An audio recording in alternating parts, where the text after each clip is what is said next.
On Tuesday, Kampala City Lord Mayor Arias Lukwago led a team of KCCA councillors to the Kiteezi landfill. The purpose of the visit was to establish the current state of the facility and ascertain value for money for maintaining the area. There is no landfill. This is a dump site which has been put to waste. It's not even maintained. Not at all. It's a moribund facility, completely dead. We believe it's a national crisis. Everything here is in a sorry state, so to speak. There are mountains and mountains. So we cannot continue with this kind of situation. So Kiteezi is an ISO. Kiteezi is a health hazard. Kiteezi is a catastrophe in waiting. This came amidst continued complaints from communities around the landfill over bad odor, flies and mosquitoes, among other related health complications. Life here is not good because we suffer from this stench.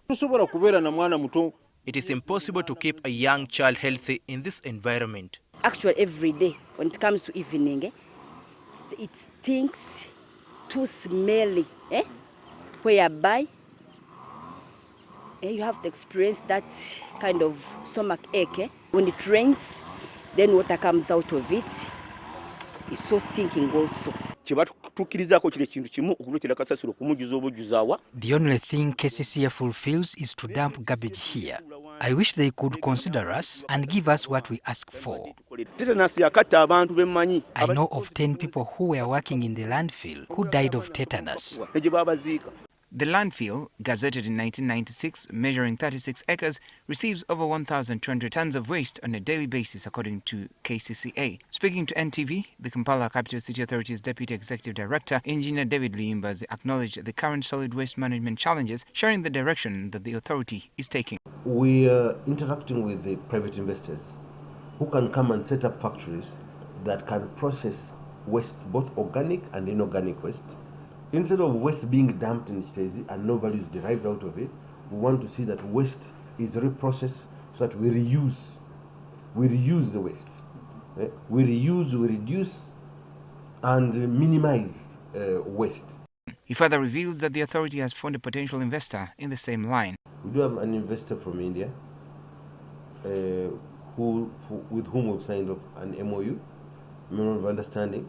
He's going to understudy, look at the waste composition, then come up with what calorific value you can obtain out of our waste, and then be able to figure out his pricing or any subsidies he may need in order to be able to undertake that investment.